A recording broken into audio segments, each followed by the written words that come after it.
اعوذ باللہ من الشیطان الرجیم، بسم اللہ الرحمن الرحیم۔ ابتدا ہے رب جلیل کے بابرکت نام سے جو دلوں کے بید خوب جاننے والا ہے۔ میری دعا ہے کہ اللہ تعالی مجھے حق اور سچ بیان کرنے کی توفیق عطا فرمائے۔ ناظرین، آج ہم ایک ایسا واقعہ سنیں گے کہ کس طرح سے ایک بادشاہ نے دنیا میں جنت بنائی اور اپنے پیدا کرنے والے رب کو بھول گیا، اور وہ کس طرح سے اپنے ظلم اور غرور کی وجہ سے دنیا اور آخرت میں ذلیل اور رسوا ہوا۔ حضرت ہود علیہ السلام نے اپنی قوم کو دین کی دعوت دی، اللہ تعالی کی عبادت کرنے اور آپس میں اچھا سلوک قائم کرنے کا حکم دیا، اور بتوں کی پوجا سے منع کیا۔ آپ کی قوم میں سے صرف چند لوگ ایمان لائے اور زیادہ لوگ انکار کر بیٹھے۔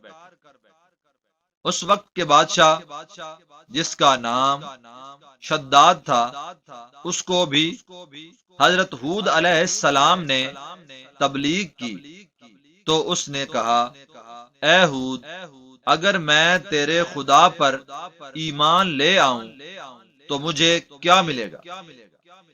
تو حضرت ہود علیہ السلام نے فرمایا کہ آپ کو جنت ملے گی۔ اس نے کہا، جنت میں کیا ہے؟ آپ علیہ السلام نے فرمایا، اس جنت میں باغ ہیں، شہد اور دودھ کی نہریں ہیں، یاقوت اور زمرد کے محلات ہیں، جنت کی دیوار کی اینٹیں سونے اور چاندی کی ہیں، جنت میں نہ سوئیں گے نہ مریں گے، اور جنت میں گھاس زعفران کا ہوگا، جنت میں حسین و جمیل حوریں ہوں گی۔ چنانچہ یہ باتیں سن کر شداد نے کہا، اے ہود، مجھے ایسی جنت کی کوئی ضرورت نہیں، ایسی جنت تو میں زمین پر بنا سکتا ہوں۔ جاؤ اپنا کام کرو اور دیکھنا، میں زمین پر ایسی جنت بناؤں گا جو تیرے خدا کی جنت سے بھی اعلیٰ ہوگی۔ اللہ تعالی نے فرمایا، اے میرے نبی ہود، اس شداد کو مہلت دے دو، اس کو جنت بنانے دو، مگر اس کو یہ جنت دیکھنا نصیب نہیں ہوگی، کیونکہ میری پکڑ بہت سخت ہے۔ اللہ تعالی کے باغی انسان نے جنت بنانے کی تیاری شروع کر دی۔ اس نے 40 مربع میل زمین کے گرد دیوار بنائی، جس کی ایک اینٹ سونے کی اور ایک اینٹ چاندی کی تھی۔ ہر قسم کے درخت لگائے گئے اور ہر درخت پر موتی اور جواہرات لگائے۔ 1,00,000 آدمیوں نے جنت بنانے کا کام شروع کیا۔ جنت میں کمرے بنائے گئے جن کی اینٹیں سونے اور چاندی کی تھیں۔ مٹی کو مشک، عنبر اور زعفران سے پر کیا گیا۔ اس جنت میں دودھ، شہد اور شراب کی نہریں بنائی گئی۔ جنت کو 4 حصوں میں تقسیم کیا گیا، اور ہر حصے پہ 1,00,000 کرسیاں سونے اور چاندی کی لگائی گئی۔ حسین و جمیل لڑکیاں حوروں کی طرح رکھی گئیں۔ رات کے وقت یہ جنت اتنی روشن ہوتی تھی کہ اس کی روشنی آسمان کی طرف جاتی تھی۔ یہ جنت 10 سال میں مکمل کی گئی۔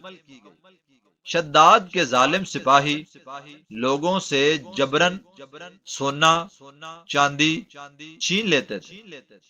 ایک عورت کی یتیم بچی تھی، اس کے کانوں میں سونے کی بالیاں تھیں۔ ان ظالموں نے اس بچی کے کانوں سے بالیاں نوچ لیں، جس سے اس بچی کے کان زخمی ہو گئے۔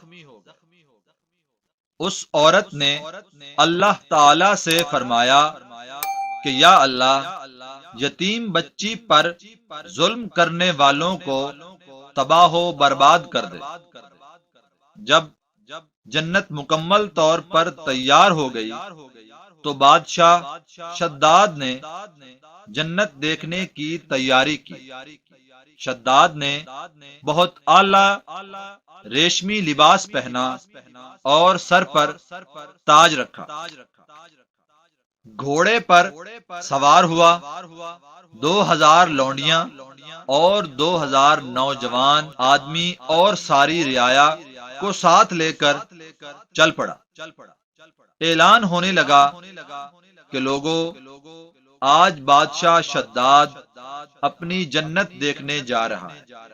اللہ پاک نے ملک الموت سے فرمایا کہ شداد اپنی جنت نہ دیکھ پائے، تو ملک الموت پرانے کپڑے پہنے ہوئے ایک غریب آدمی کی طرح تشریف لائے اور بادشاہ شداد سے فرمایا، اے بادشاہ، میری ایک بات سن لے۔ بادشاہ نے کہا، میرے پاس وقت نہیں ہے۔ ملک الموت نے فرمایا، صرف چند لمحے میری بات سن لے۔ شداد نے کہا، پیچھے ہٹ جاؤ۔ ملک الموت آگے بڑھے تو شداد نے سپاہیوں سے کہا، اسے روکو۔ تو ملک الموت نے کہا، مجھے روکنے والا آج تک پیدا ہی نہیں ہوا۔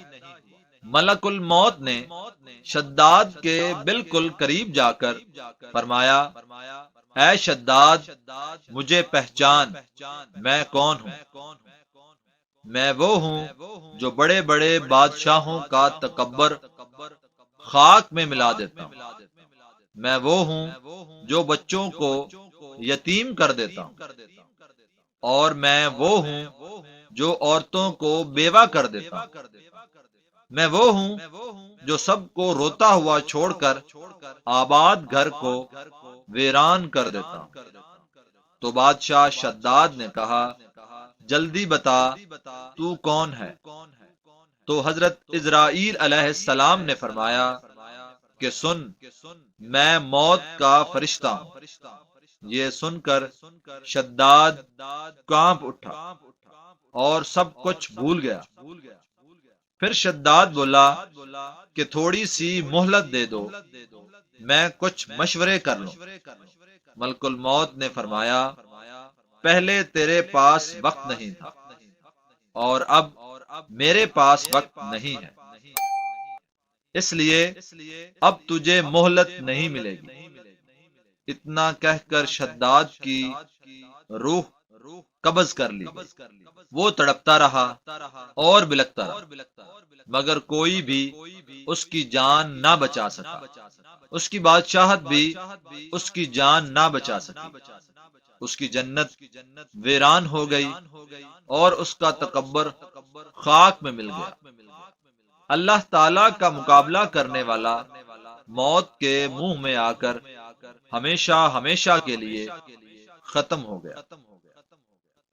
جی تو ناظرین، آج ہم نے اس واقعے سے یہ سیکھا ہے کہ دنیا میں موجود تمام مخلوق، خواہ وہ بادشاہ یا فقیر بھی ہو، وہ موت کا مزہ ضرور چکھے گا۔ اللہ تعالی غرور اور تکبر کرنے والے شخص کو ہرگز پسند نہیں فرماتے۔ میری دعا ہے کہ اللہ تعالی ہمیں عاجزی اور انکساری والی زندگی نصیب فرمائے۔ وآخر الدعوانا ان الحمد للہ رب العالمین۔